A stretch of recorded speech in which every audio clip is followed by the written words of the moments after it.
ሁሉም ነገር በጣም የተጠናቀቀ ያለቀ ምንም ነገር ፕሮሰስ የሌለው ቤታችን ሄደን እንደው በቃ ሻንጣችንን ይዘን ግብት የምንል ይመስለናል ማለት ነው። አብዛኛው ደግሞ የመዳም ቅመም ሀገር ገብቼ ይሄንን እሰራለሁ ብለው አቅደው ይመጣሉ። ከዛ በኋላ ግን ያቅዳቸው ጥፍትፍት ብሎባቸው አላሰቡት ነገር ውስጥ ገብተው። አሰላሙ አለይኩም ወራህመቱላሂ ወበረካቱሁ። ውድና የተከበራችሁ የቻናል ቤተሰቦች አድማጭ ተመልካቾች እንደምን አላችሁ? በያላችሁበት ሰላማችሁ ይብዛ እያልኩኝ ዛሬ በአዲስ ቪዲዮ መጥቻለሁኝ። ውድ ቤተሰቦች እንግዲህ እንደተለመደው ላይክ ሼር ማድረጋችሁን እንዳትረሱ። አይከፈልበትም አይደለም? በነፃነት ላይክ አድርጋችሁኝ ደስ እያላችሁ ይህን ቪዲዮ ተከታተሉት ማለት ነው። ውድ ቤተሰቦቼ እንግዲህ ሀባይ የዛሬው ቪዲዮ እንግዲህ የሚሆነው የመዳም ቅመሞች የሀገሬ ልጆች ወደ ሀገር ከገባችሁ በኋላ ምን ማድረግ አለባችሁ፣ ትልቁ ጉዳይና የሚጠቅማችሁ ነገር ነው ማለት ነው። እስከ መጨረሻው በደንብ ተከታተሉት ውድ ቤተሰቦቼ። እንግዲህ አንዳንድ ጊዜ የምንሸወደው ነገር አለ ማለት ነው። ከአረብ ሀገር ሰርተን ብዙ ደክመን ሀገራችን መግባት እንፈልጋለን። ምንድን ነው የምንሰራው? እንዴት ነው ብለን የሆነ ነገር ሀሳብ ይሆንብናል ማለት ነው። ያንን እንግዲህ አውጥተን አውርደን ምን መስራት አለብኝ እንዴት ነው ምናምን ብለን የሆነ ገንዘብ አጠራቅመን ወደ ሀገራችን መግባት እንጀምራለን ማለት ነው። ከዛ በኋላ እንግዲህ ሀገር ከገባሁም በኋላ ብዙ የምናጠፋቸው ነገሮች አሉ። በጣም የምንሸወድባቸው ነገሮች አሉ። ከዛ በደንብ መጠንቀቅ አለባችሁ ማለት ነው ውድ ቤተሰቦቼ። እና ሀገር ስንገባ የምነግራችሁ ነገር ምንድን ነው? ገንዘባችንን ቶሎ ብለን የሆነ ነገር ላይ ማዋል አለብን። ልንገራችሁ ማለት ነው። ያኔ አረብ ሀገር እያለን ሀገር ገብቼ ይሄን እንሰራለን ብለን እናቅዳለን ማለት ነው። ከዛ ሀገር ስንገባ ደግሞ በሆነ ምክንያት በቃ ሳናስበው ለሆነ ነገር አድርገነው ገንዘባችንን እዛ አሰብነው ጉዳይ ላይ ሳይሆንልን ይቀርና በጣም እንናደዳለን፣ ወደኋላ እንቀራለን፣ ወይም ተመልሰን ወደ ስደት እንመርጣለን ማለት ነው። እንደዛ እንዳታረጉላችኋለሁኝ። ገንዘባችሁን ለዛ ላቀዳችሁበት ነገር ቶሎ ብላችሁ እዛ ነገር ላይ ማሳረፍ ግድ ይላችኋል ማለት ነው። ገንዘብ ባንክ ከተቀመጠ ገንዘብ በቃ ኪሳቸው ከተቀመጠ እንደ ዳቦ የተነሳ ዛሬ ነገ ቆይ አሳካዋለሁ ቆይ አደርገዋለሁ እያልን ሳናስበው ወራቶች እየሄዱ ገንዘባችን አልቆ ያሰብነው ከአረብ ሀገር አቅደን የመጣነው ጉዳይ ሳይሳካልን ይቀርና በጣም እንናደዳለን፣ እንበሳጫለን ማለት ነው። ውድ ቤተሰቦቼ እንደዛ እንዳትሆኑ። በቃ እኔ በራሴ ያየሁት ጉዳይ ስለሆነ ነው። እኔ በራሴ አረብ ሀገር እያለሁ ያቀርኩት ነገር እዚህ ስመጣ ደግሞ ሌላ ጉዳይ ሆኖ ስለጠበቀኝ ነው ማለት ነው። እና ቤተሰብ ራሱ አረብ ሀገር እያላችሁ አልቋል፣ ይህንን ነገር ተጠናቋል፣ ይበቃችኋል፣ ደክሟችኋል ቶሎ ይሉናል። እነሱም ለኛ አዝነው ነው፣ ለኛ ብዙ አስበው ነው አመቱን ሲቆጥሩት በጣም ብዙ ጊዜ አረብ ሀገር ላይ ስለምንቆይ ማለት ነው። እና የዛን ጊዜ እኛ ሁሉም ነገር በጣም የተጠናቀቀ ያለቀ ምንም ነገር ፕሮሰስ የሌለው ቤታችን ሄደን እንደው በቃ ሻንጣችንን ይዘን ግብት የምንል ይመስለናል ማለት ነው። እና ስንመጣ ግን ቤቱን ስናየው የሆነ ነገር እቃ ጎሎ ምናምን ስናየው ለዛ እናደርገውና ያንን ያቀድነውን ገበያ ሊሆን ይችላል የሆነ ንግድ ነገር ሳይሆንልን ይቀራል ማለት ነው። እኔ በራሴ ስላየሁት ነው። በቃ ሁሉም ነገር የተጠናቀቀ መሰለኝ። እዚህ ስመጣ ግን በቃ አንዳንድ ነገሮች አረብ ሀገር ሁኔ እንደምመለከታቸውና እንደማያቸው ሆነው አልጠበቁኝም ማለት ነው።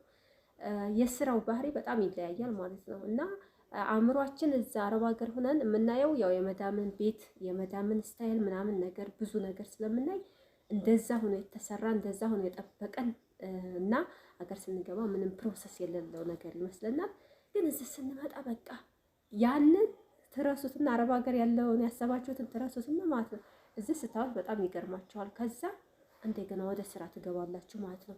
በቃ ይሄንን ለምን እንደዚህ አልተሰራም? ይሄ ነገር ለምን እንደዚህ አልሆነም? ይሄ እኮ መሆን የነበረበት እንደዚህ ነው ትሉና ያንን የጎደሉ ነገሮችን ታሟላላችሁ ማለት ነው። ከዛ የያዝነው ገንዘብ እዛ ነገር ላይ ውሎ ካሰብነው እቅድ ውጭ እንሆናለን ማለት ነው።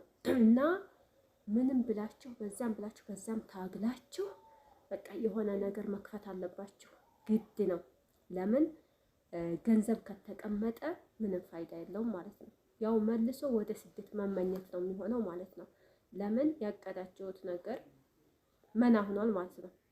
እና ስትገቡ ቶሎ ብላችሁ ሳትዟዟሩ በዚህም በዛም ሩጣችሁ ቶሎ ብላችሁ እዛ ላይ ገንዘባችሁ ማድረግ አለባችሁ ማለት ነው። ሱቅ መስራት፣ የሆነ ንግድ መጀመር ምናምን አስባችሁ እንደሆነ የሆነ ቦታ ነገር ለመግዛት አስባችሁ ከሆነ ቶሎ ብላችሁ ያ ብር ሳይጠፋባችሁ ወደዛ ነገር ማስቀመጥ ያስፈልጋል። ካልሆነ ግን ባንክም ተቀምጦ ዛሬ ለዚህ ነገር ስትሉ ነገ በቃ የሆነ ነገር ስታረጉ ለቤተሰብም ሊሆን ይችላል። በቃ ብዙ ነገር ማለት ነው። እንደ ዳቦ እየተነሳ 5-10 ከእቅዳችሁ ውጭ ነው የሚያደርጋችሁ ማለት ነው። በጣም ይሄ ነገር እኔ ሳስበው ወደኋላ በጣም ያናደኛል ማለት ነው። ገንዘብ በጣም ከባድ ነው እጅ ላይ ካለ ማለት ነው። ግን የሆነ እቃ ላይ ከተቀመጠ ያንን ነገር ነገ ጧት ብድግ አድርጋችሁ ስለማትሸጡት ወይም የሆነ እንደ ዳቦ አንስታችሁ የሆነ ነገር ስለማትገዙበት ተቀማጭ ነገር ስለሆነ በቃ ምንም ገንዘባችሁ እንዴት ተቀመጠ ነው የምቆጥሩት ማለት ነው። ምንም ነገር አይጨንቃችሁም ወይም አይቆጫችሁም ማለት ነው። ግን ገንዘቡ ካለ እጃችሁ ላይ ወይም ባንክ ቤት ካለ በቃ ዛሬም ስታወጡ ነገም ስታወጡ ምንም ስትሉ እዚህ ነገር ላይ ነው የዋለልን ገንዘባችን ብላችሁ ሳታስቡት በቃ ሁሉም ነገር ልምልም ብሎ ታገኙታላችሁ ማለት ነው። እንደዛ እንዳታረጉ ሀገር ስትገቡ ቶሎ ብላችሁ ገንዘባችሁን ሆነ አንድ ትልቅ ጉዳይ ላይ ማስቀመጥ አለባችሁ ማለት ነው። እንደዛ ካልሆነ በጣም ከባድ ነው አገራችን ላይ ማለት ነው። ብዙ ሰው የሚሸጠው ወደው እንደዚህ ነው። በቃ ቆይ እስኪ ይሄ ነገር ነገ ጧት ሊቀንስ ይችላል ወይም የሆነ ችግር ሊያጋጥመው ይችላል ምናምን ነገር እያሰብን ያ ገንዘባችን ግን በሀሳብ ብዛት ሳናቀው ጠፍቶ እናገኛለን ማለት ነው። እና በቃ ተፍ ብላችሁ ሰው ጋር መገናኘት አለባችሁ፣ ሰው ጋር መዋል አለባችሁ ማለት ነው። የሆነ ገበያም ሊሆን ይችላል፣ ምንም ነገር ሊሆን ይችላል ማለት ነው። እንደዛ ካልሆነ ወላሂ አሁን ሰዓት ላይ ገንዘብ በእጅ ተይዞ እለወጣለሁኝ ወይም ጥሩ ነገር እደርሳለሁ ማለት በጣም ከባድ ነው ማለት ነው። ቶሎ ብላችሁ ተፍ ብላችሁ ገንዘባችሁን ከፍ ወደሚል ደረጃ ማድረስ አለባችሁ፣ ትንሽም ብትሆን ማለት ነው። እና እንዳትሸወዱ ልላችሁ ፈልጌ ነው ማለት ነው። አሁን አንዳንድ ሰዎች ይህን ያህል ገንዘብ አለኝ፣ ይህን ያህል ብር አለኝ፣ ሀገር ብገባሳ እንዴት ነው ምናምን ነገር የሚለው አለ። ያ ገንዘብ መኖሩ ሳይሆን በፋይዳ ላይ መዋሉ ነው ጥቅሙ ማለት ነው። አያችሁ አይደለ? ያ ገንዘብ ቢቀመጥ ምንም ትርፍ የለውም። ትርፉ ቶሎ ብላችሁ ውጤታማ ሆነ ነገር ላይ ማስቀመጥ ነው በቃ ትንሽም ቢሆን ማለት ነው። አንዳንድ ሰዎች አሁን ትንሽ ነገር ላይ አስቀምጠውት ነገ ጧት ግን አድገውበትና ተለውጠውበት ታያላችሁ ማለት ነው። ያ በጣም ትልቅና ጥሩ ነገር ነው። እንደዛ መሆን አለበት። እና ገንዘብ ዛሬ ይህንን እሰራለሁ ብላችሁ አቅዳችሁ በእጃችሁ ይዛችሁ ተቀምጣችሁ ከሆነ በጣም ትልቅ ስህተት ነው ማለት ነው። ብዙ እህቶችን እያየው ስለሆነ በየአካባቢው ማለት ነው። አብዛኛው ደግሞ የመዳም ቅመም ሀገር ገብቼ ይህንን እሰራለሁ ብለው አቅደው ይመጣሉ። ከዛ በኋላ ግን ያቅዳቸው ጥፍትፍት ብሎባቸው አላሰቡት ነገር ውስጥ ገብተው በቃ እንደገና ወደ ሀሳብ እንደገና በቃ ምንድነው ማድረግ ያለብኝ? ደክሞኛል፣ አረብ ሀገር ሰልችቶኛል፣ ገንዘብ ያልቆብኛል፣ መልሼ መሄድ በጣም ከብዶኛል። ብዙ ነገሮች አሉ ማለት ነው።